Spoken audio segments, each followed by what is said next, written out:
Well guys, in today's video I'm going to show you how to create a private server on Brookhaven. This tutorial will be quick, just make sure to subscribe to this channel and also leave a like if you will find this guide useful. So to create a server you want to click on Brookhaven, just like so, and then click on this button and click create private server. Now you will need to have 100 Robux in order to create the server, just make sure you have it. And then you're going to just click create private server and give it a name. And that's pretty much it, how it works. As you can see, there's a lot of private servers here. Now, after you have done that, I'm going to show you this with a different game, but it will be the same on Brookhaven.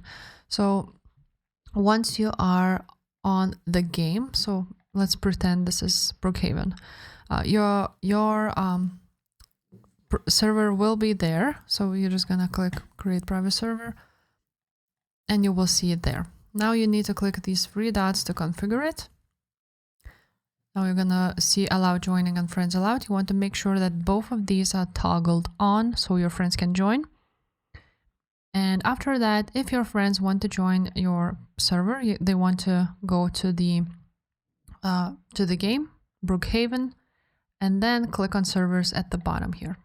And they will see your server here and they can join it. So that's pretty much it, how it works. If this video was helpful, make sure to subscribe and I will see you next time. Bye.